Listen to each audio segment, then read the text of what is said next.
Hindi ka kasi kumakain, kaya hindi ka nakatulog. Kung ano-ano napapanginipan mo.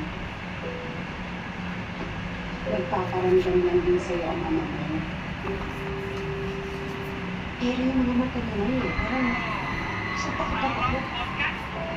Kaya talaga sa una, nakakatakot.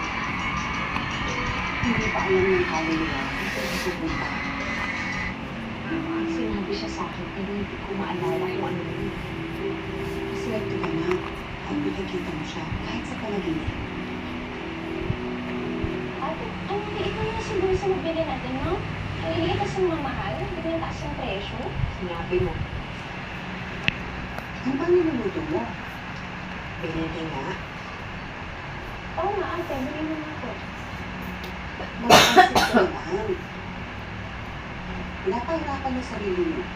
Binili. Ang hirap-hirap lutuin. Nagpansin ko nga tayo nung hindi ka binapratay, di ba? Pansit na naman. Oo nga po, ate, ano, pansit na po tayo.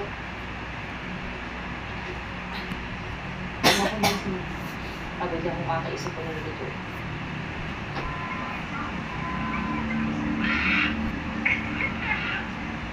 Ano pa yung sabi ni Jack? Sabi ni Jack? Ayun. Naiintindihan naman daw niya. Kaya naman ako na dito para doon sa matanda kasi laki na naitulong sa pamilya. Nung wala na siya, hindi tuloy ko ng plano ko pa man. Paano pinayagan ka? Bakit? May nagagawa ba siya? Bigla ka naman din siya. Oo nga. Emergency daw. Kailangan ko kung patulong sa patlat. Pupunta sa ospital. Pero naalis mo. Mamaya nga ako na sa akin.